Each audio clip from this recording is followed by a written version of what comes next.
It started with a single text. "We move at midnight. No mistakes."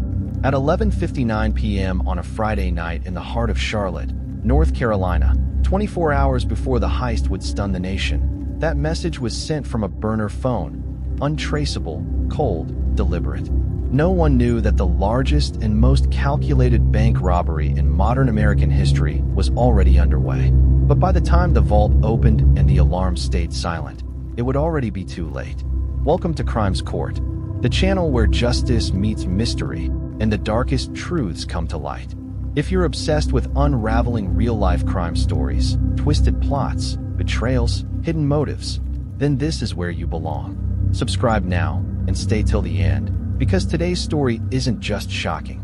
It's surgical, it's cinematic, it's criminal brilliance, until it all fell apart. This is the 24-hour heist that stunned the nation.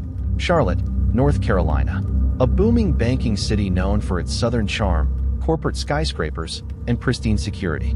Especially the Monarch Reserve, an elite financial institution nestled in the Uptown District. Built like a fortress, guarded by AI surveillance, rotating shift protocols, and a vault that hadn't been touched in 2 decades.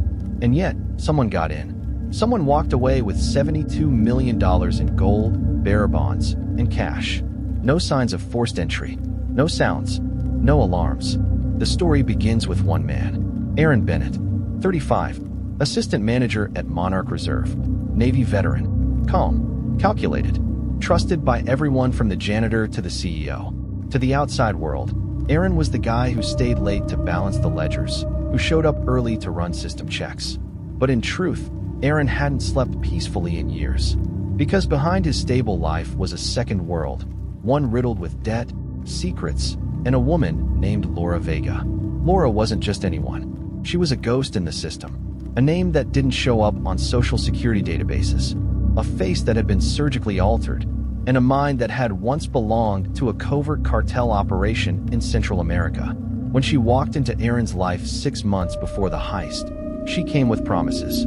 Power, freedom, revenge. And she had one target, the Monarch Reserve. But what she didn't tell Aaron was that she wasn't just robbing the bank. She was robbing him too. By day 1 of the operation, Thursday, Aaron had already rewritten the vault's temperature logs to suppress real-time monitoring. The IT security team was running outdated firmware because he delayed the patch update, citing system stability issues. At exactly 12:01 a.m. on Friday, while the city slept, 3 masked figures entered the underground utility tunnel that fed into Monarch's primary generator. They weren't carrying guns. They had heat scanners, silent drills, and forged maintenance badges. By 3 a.m., the building's backup generator had been redirected. Power was now being rerouted to a fake substation Aaron created weeks earlier. Security cameras stayed on, looping pre-recorded footage, while the real criminals moved undetected. The robbery hadn't even begun, and it was already half done. But here's the first twist. None of them knew someone was watching. Across the street, a retired electrical engineer named Marcus Lane had trouble sleeping. He spent most nights on his balcony, watching the skyline. At 3:22 a.m., he saw 3 shadows exit the side of the Monarch building, hauling something into a black utility van. They didn't look like maintenance workers. No badges, no chatter, just silence and urgency. Marcus took a blurry photo on his old phone. He emailed it to the local precinct's tip line. Then he went back to bed. That email would sit unread for 12 hours. Back at Monarch, Aaron was running his usual shift, smiling, managing, cracking jokes. No one suspected a thing. Especially not Hannah Park, the new intern who had just transferred from Duke University's finance program. Bright, eager, and unintentionally nosy. At 2 p.m., she noticed a discrepancy in the system logs. Something about a backup power reroute. She flagged it, brought it to Aaron. He smiled. "That's just a simulation log," he said. "Routine testing. Good eye, though." He made a note to check her access clearance. And then, quietly, he called Laura. "We may have a problem." But Laura didn't flinch. "Stick to the timeline. We move at midnight." At 11:45 p.m., just 15 minutes before the final phase, a 4th figure entered the scene. The FBI had been watching Laura Vega for months under a different alias. Her fingerprints were flagged during an arms deal in Florida that went sideways. A partial print had matched an Interpol watch list. Agent William Cross had been running parallel surveillance without informing local authorities. But tonight, something about the Monarch surveillance pings drew his attention. He traced the logs, decrypted part of the network packet headers, and found irregularities that only an insider could have created. He didn't call the local precinct. He called in a ghost team, unmarked SUVs, satellite uplink, a silent sting. At exactly midnight, 24 hours after the first text, Aaron opened the vault with Laura by his side. Inside were stacks of cash, crates of sealed gold, and digital bonds stored on secure drives. It was all there. "We take the drives and one gold crate," Laura said. "Leave the rest. It's about precision, not greed." They loaded everything into the van parked beneath the service tunnel. But when Aaron turned to lock the vault again, Laura was gone. So was the van. So was the gold. So was everything. What Aaron didn't know was that Laura never planned to split anything. He was the pawn. She was already on a flight out of Atlanta under a forged identity. Aaron tried to flee, but as he walked out the back exit of the building, he was greeted by a quiet click. Agent Cross's team had him surrounded. Hands up. No words. The media exploded. Inside man taken into custody. FBI foils massive bank heist. But behind the headlines, the real story unraveled. Aaron confessed, but only partially. He refused to name Laura, claimed she was just someone he met in passing. But the forensic trail was strong. Emails, call logs, security overrides. And then came the twist no one expected. Inside Laura's abandoned apartment in Atlanta, they found a dossier. Names, locations, maps. It wasn't just Monarch. There were 5 banks listed across 3 states. Monarch was just a test. And Laura? She wasn't alone. At exactly 6:02 a.m. the morning after the heist, New York's Federal Reserve Cybersecurity Division triggered a national protocol. A code black alert. The heist wasn't just about money. It had breached financial systems linked to Homeland Security's black budget accounts. By 8 a.m., a team from the FBI's Financial Crimes Unit was on site. But something was off. The security system had no signs of tampering. The guards? All accounted for, drugged, yes, but alive. And the vault? It didn't show signs of force. Only the biometric logs were missing. Wiped. Agent Richard Lowe, a 17-year veteran and one of the Bureau's most decorated minds, took one long look at the data stream from the bank's server and muttered, "This wasn't just a robbery. This was a test run for something bigger." In a locked briefing room in Quantico, a wall was soon filled with maps, red strings, and timelines. But it wasn't until a junior analyst, Karan Wosu, noticed something strange that the investigation cracked open. Across 7 cities over the past 2 years, there had been micro-heists, ATM breaches, internal code leaks, subtle fund transfers, all too small to trigger national attention. But they shared one thing. Each happened exactly 17 months, 17 days, and 17 hours apart. Kara leaned back and whispered, "It's a countdown." The team dubbed it the Vega Protocol. The name Laura Vega didn't exist on any passport, but facial recognition pulled a match from a cartel sting operation in Bogota, Colombia, 6 years earlier. Then she was Maria Napoles, then Elisa Romero, then Jane Lyle in New Orleans. She was like smoke. Wherever she appeared, something went missing. But this was the first time she'd surfaced in a high-level operation on U.S. soil. The FBI contacted Interpol. The DEA reopened closed files. And in a safe house in El Paso, a retired field agent gave the most terrifying testimony. "You don't find Vega. She finds you. And by the time she does, you're already part of her plan." Aaron Bennett was in custody, but he said nothing. He sat in the FBI interrogation room like a man resigned to fate. Not once did he ask for a lawyer. Not once did he cry. He only said, "She told me this would happen. That silence would keep me alive." Then, something chilling. "But if I talk, they'll come for my sister first." That's when Agent Lowe realized something darker was at play. Aaron wasn't just a pawn. He was collateral. Her name was Naomi Bennett, a nurse at a children's hospital. Clean record. No debts. No connection to crime. Except, she'd recently booked a flight to Zurich under a new name, Celeste Hightower.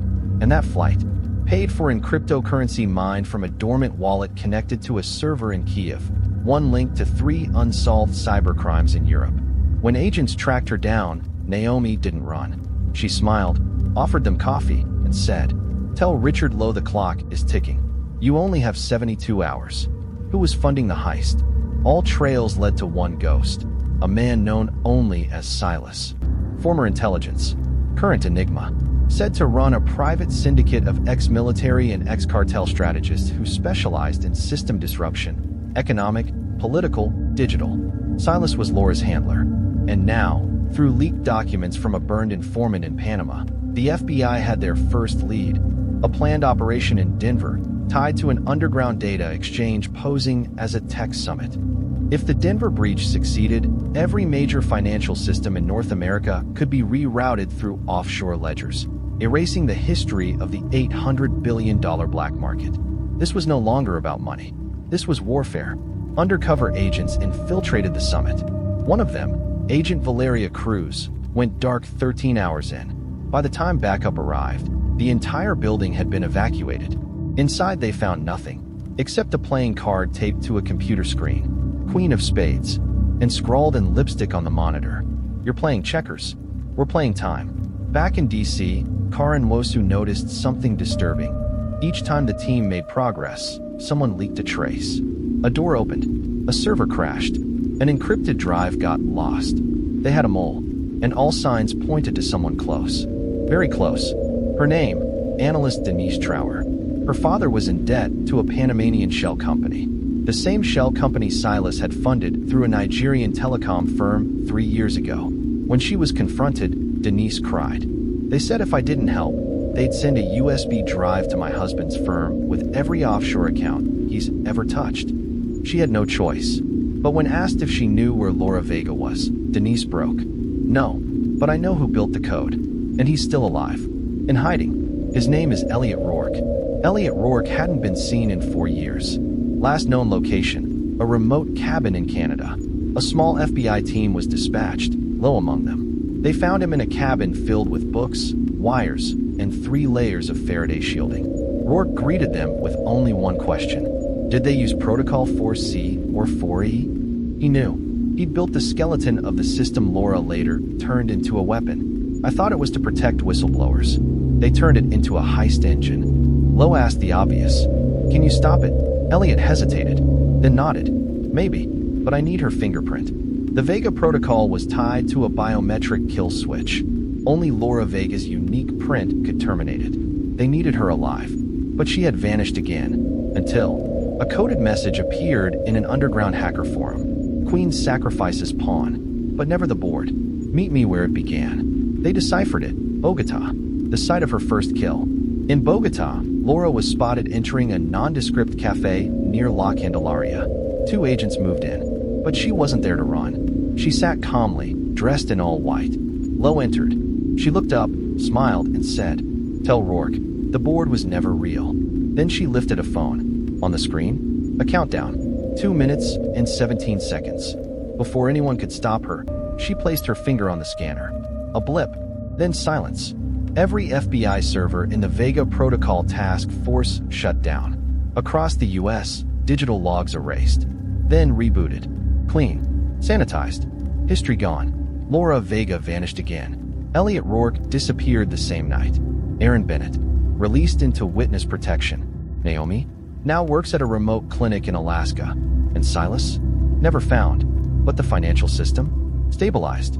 No funds missing. No evidence remaining. Only whispers. And a single message etched into the wall of Agent Lowe's office the next day. Checkmate. Some say it was an act of revenge against a system that fed on the poor and protected the corrupt. Others say it was a stress test, Laura's way of proving the US economy could be wiped in a day, then rebuilt. But one theory persists. The heist was a cover for something else entirely.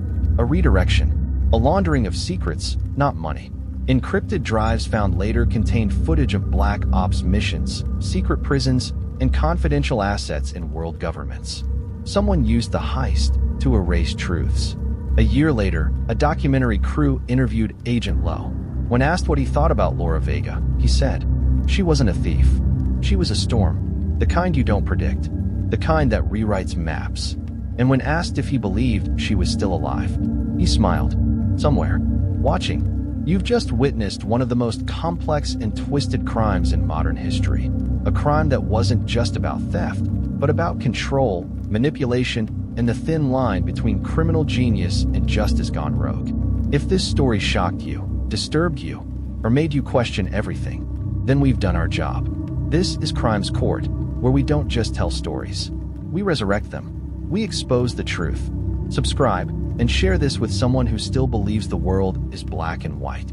Because in the world of crime, sometimes the villain disappears like a hero, and sometimes the system is the real crime.